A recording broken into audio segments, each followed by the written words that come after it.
Hello chess friends and welcome to Out of Chess channel and welcome back to the FIDE Grand Prix in 2022. So we're now already in the semi-final stage, and in the semi-finals we have two match games. The first match game is Levon Aronian against top Grandmaster Dominguez Perez Leiner, and in the other semi-finals we have also beautiful match game between Hikaru Nakamura and Richard Rapport. So we're starting now the semi-final stage with this beautiful match game between Levon Aronian and Dominguez Perez Leiner. In my opinion, it was maybe even one of the best games so far in this event, because Dominguez Perez Leiner is really a great guy. He is so well prepared in these sharp openings, and this game he chose to play a very sharp line of the Queen's Gambit Accepted. The Queen's Gambit Accepted is maybe not the most popular way now these days to play the Queen's Gambit, but as I said, it can be a surprise element, and if you don't know what you're doing, then you can get crushed in a very early stage of the game. So that's why I really love this game, especially because many times I meet myself the Queen's Gambit Accepted, so I really wanted to see the sharks battling in this very sharp opening. So here d4 was played by Levon, we have d5 by Dominguez Perez Leiner, we have c4, and here d takes c4 as promised. We have now the Queen's Gambit Accepted, and I myself, I like to play this move knight to f3. You can also play the move e3, but with the move e3 I think you risk some ideas of e5 in an early stage of the game, so I like to play this line.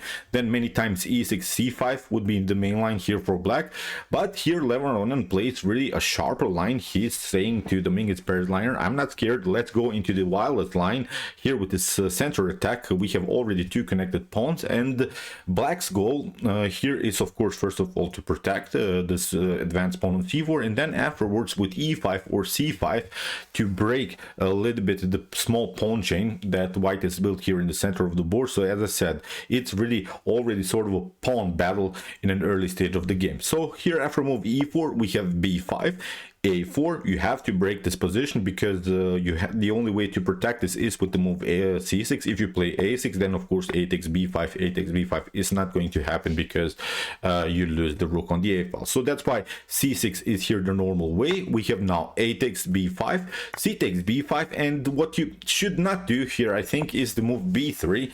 b3 would be okay in many occasions, but not when you have advanced this e4 pawn. If you would have the pawn on e3, then this b3 idea would be perfectly fine, but I think with the move b3 you're facing many tactical problems after move e5, and now after d takes e5 you could lose of course the queen. The queens would be traded off, and that's something that I don't think that you want to get when you're playing with the white pieces. If you advance the pawn for instance on d5, then you face again many tactical problems with the move knight to here knight to f6, attacking the pawn on e4, and there's not a good way to protect anymore this pawn. Knight to c3 is not going to happen because bishop to b4 or b4 are simply kicking away the knight. Knight to d2 again not possible. c3 very annoying stuff, and even if you for instance protect your pawn with f3, then you could face maybe a sharp tactical shot with the move knight to e4, f takes e4, and then queen to h4 is very risky here for white. White will face many tactical problems. So as I said, already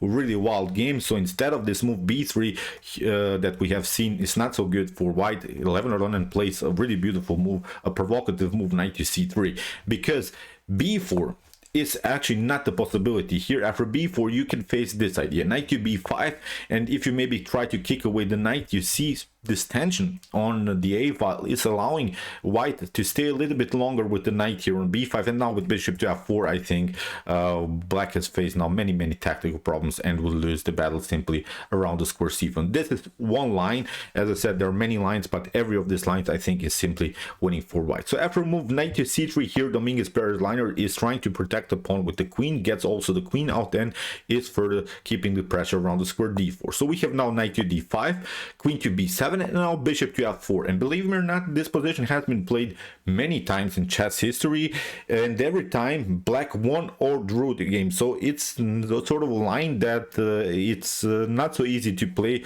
for both sides. So as I said, if you put now this position into PGN, only black is winning the game. So this is really wild stuff. As I said, it seems to me that this is sort of a line that Dominguez Perez Leiner has prepared somewhere at home, but you see now Levon's response, it was I think really beautiful beautiful sharp response, because after move bishop to f4, now comes the standard e5, and e5 is a provocative move, because here, for instance, if you try after bishop to e5 and knight to d7 that Dominguez Perez Leiner played, if you play now the fork immediately, it's not so good, because here after king to d8 you cannot take the rook. That's the most important thing here. The only is because you face a really beautiful tactic, bishop to b4. If you move the king to e2, queen to e4 leads even to checkmate. So this was now the tricky part of Dominguez Perez Leiner's preparation. He tried to trick here Levon Aronian. So after move bishop to f4 and after move knight to d7, you have to play bishop to f4, and here Dominguez Perez Leiner simply developed further his pieces with the move knight to f6. Here knight to c7 anyway by Levon Aronian, and that's exactly what Dominguez Perez Leiner wanted to get. It's a sharp line, it's a risky line, but again, if you play one single inaccurate move, you could get smashed immediately, because here we have to agree, I think, again, the tension around the square e4 is something that bothers now white in the continuation of the game. But here after move king to d8, Levon Aronian simply takes, and we have now queen to e4. The only way, of course, to cover yourself is with the move knight to d2. If you play something else, then you lose the bishop, then the knight is a little bit out of game. In the near future, you could also lose the knight, so that's why you have to cover with yourself with the move knight to e2. And when we watch now this position, okay, white has now the rook for a minor piece, black has still 4 minor pieces on the board. The problem is now this lack of coordination of white's pieces. The knight is not supposed to be, of course, on e2, where it's blocking out its own bishop. You see the bishop is a little bit loose on the board, it's tucked a little bit on f4. The knight is not well placed, so as I said, many positional problems here for the minor pieces of whites. You have to bring them now back into the game somehow. If you don't do that in the correct way, as I said, black will win the game for sure. So after move knight to e2, we have now queen to a8 here by Dominguez Perez Leiner, and now comes sort of a first inaccuracy here by Levon Aronian f3. He should not have played this move f3, because there is now a better way to proceed here. Actually, it's knight to c3, because b4 seems like a tempting idea to maybe kick away the knight further, but now comes the stunner that unfortunately for Levon Aronian he missed. This could be, I think, the tactic of the year, because here bishop to c7 is a beautiful tactical shot, because if you get your king to e7, then of course queen to e2 is happening, and you're not having any good pieces to cover yourself. So if you go here and take king to c7, then you get the beautiful stunner rook takes a7, queen to a7, and now with knight to b4 you lose the queen. So this is winning game for sure here for white. So unfortunately here knight to c3 would be a beautiful move, because with the move knight to c3 you're liberating also your light square bishop. Then you can play something like bishop to e2, bishop to f3, kingside castling, I think.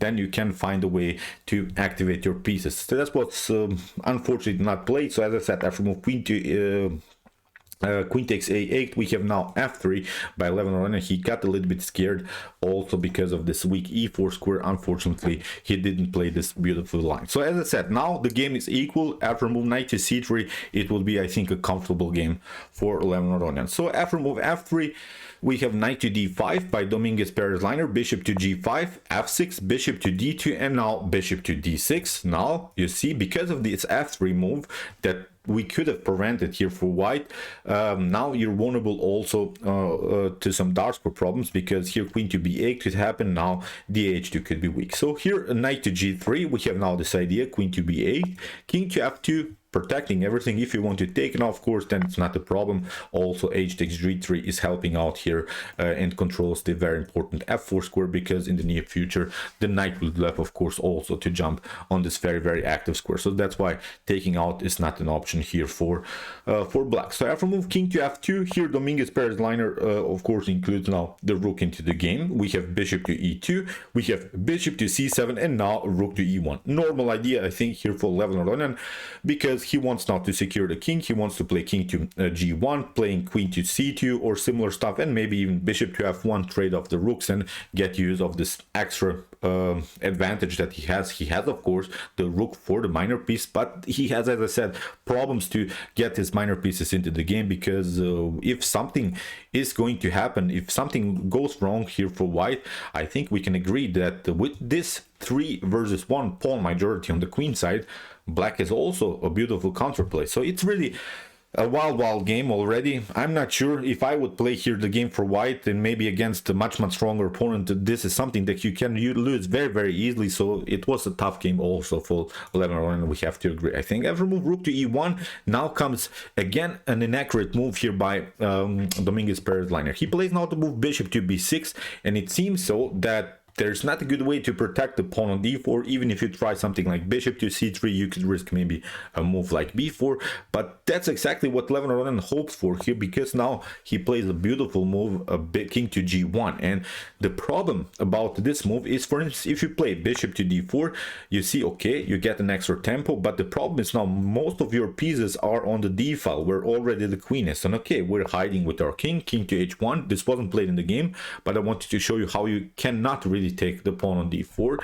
You can play maybe bishop to e5, but now comes the stunner again, this beautiful move bishop to a5. For instance, if you play king to e7, then the knight is losing here on the d file. If you play here knight to c7, if you try to cover yourself, then queen to d2 is perfectly fine, and we can now double up rooks, double up here on the d file, include now all our bishop into the game. Knight to f5 is possible, so simply too many beautiful attacking opportunities here for white. So as I said, after move king to g5, the only good move I think now for black is simply to play calm move a6, protecting everything, getting use of this 3 versus 1 pawn majority. Still white is better, but at least you're not risking so much. I think after king to h1, maybe black can proceed with bishop to b7, and at least we have now beautiful bishop pair on this 2 diagonals. We have this 3 versus 1 pawn majority, at least some kind of a counterplay. But unfortunately, Dominguez Perez Leiner played now a risky move, knight to a5.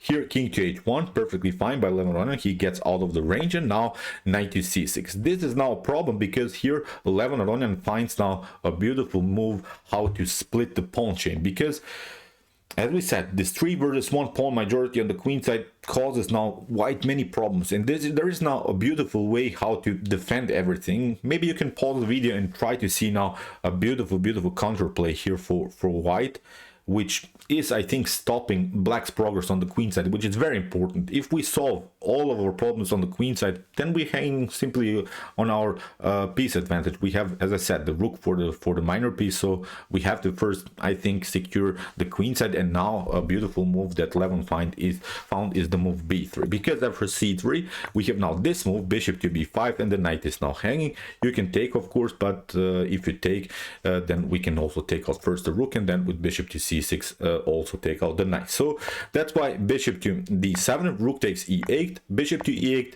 we have bishop to e1, knight takes d4. Okay, you took the pawn, but now with bishop to e8 we have now c2, a counterplay here by Dominguez Perez Leiner. He's trying to hang on to this very important pawn, but we have to notice, even if this we have to agree, I think this pawn is annoying on c2, but there is not anymore a 3 versus 1 pawn majority. So this is one huge problem, I think, that Levon Aronian solved. Okay, you have your annoying pawn, but the only thing that we need to do now is get rid of the defender of this pawn of the knight on d4. So here after queen to d3, we have now king to e8, and now comes again an inaccurate move here by Levon Aronian. He tried bishop to d2. A better way is to simply proceed with knight to e2, or maybe even to play rook to c1. Rook to c1 could lead maybe into this line, knight to f4, but now you don't have to react here. You can take out this pawn. You see, even if the queen gets into the game, we can play check. We can take out another pawn. You play maybe king to c6. Now queen to h7, we can, I think, even sacrifice in one moment the rook for the piece and the pawn. Even if you try maybe something like f5 to lock it, then bishop to f2 is perfectly fine. We take the knight and also then the pawn. So as I said, this was now a beautiful idea how to stop everything on the queen side. But bishop to d2 leads now into complicated game, because here Dominguez Perez Leiner has now a beautiful move, queen to e5, and the problem is now there's not a good way anymore to attack the position. Even if you try here queen to h7, then knight to f3 is going to happen. Very annoying stuff to handle after something like E takes f3, you see g takes f3, you lose also here the rook. So this was something that I think Levon Aronian missed, this kind of tactic. So the problem is you cannot take out the pawn on h7. That's now the most important thing. After move queen to e5, Levon Aronian recognizes his mistake and plays now finally this move rook to c1. Now in the continuation we have now f5, which again wasn't maybe the best continuation for Dominguez Perez Leiner. He should have played maybe finally the move knight to f4, or he could also play king to f7. King to f7 is at least securing the king. At least the king gets somewhere where it cannot be attacked by some minor pieces by the queen. So this was maybe sort of a move that you have to play in order to stay in the game. But with the move f5, you have weakened yourself further, because now Levon found a beautiful way how to include the queen. And now with queen to c8, the king gets a little bit naked here. So here we have knight to e3. Here again f4 probably slightly better, but with knight to e4 I think again we can play sort of a blockade idea. We can paralyze everything. So again I think white is much better. So after move knight to e3, this was even worse, because here Levon played simply check. We have a new check. We have king to g8, king to g6. We have now f4. The problem is now queen to f4 is of course not working, because you get this stunner. Queen to e8, you move the king maybe to g5, but now with queen to e3 the queen gets trapped. So really beautiful move f4 here by Levon Aronian. We have queen to e6, is trying to trade off the queens, but this is actually a continuation that fits for Levon Aronian, because he can simplify the game now. Queen to e6, knight to e6, we have knight to e2, very important first to protect the pawn. Good choice here by Levon Aronian. We have knight to g4, we have g3 fixing everything, we have knight to c5, we have b4, again a beautiful move here by Levon Aronian. And here in the continuation we have knight to d3, and finally Levon Aronian takes now the pawn, and this is now completely winning, because here after move knight to f2 was played king to g2, and here after move knight to e4, here in this position Levon tried knight to c1, and in this position Dominguez Perez Leiner resigned. So really wild stuff. Really wild game, but you see how sharp this opening can get. Many tactical possibilities, or also for Dominguez Perez Leiner. Unfortunately for him, he missed some ideas, and Levon Aronian has now a beautiful point, a very important point in order to reach the finals, because what he needs now to do is only to play the next draw with the black pieces against Dominguez Perez Leiner, and he is now in the finals of this very important tournament. So okay, I hope that you enjoyed the game. I really enjoyed it a lot. Really brutal, beautiful tactical game. If you want to see more games from this event, check out my coverage so far. Here are some games that we have analyzed before, and if you like this content, don't forget to subscribe to my channel. See you soon with some more videos, and chess is the best, of course.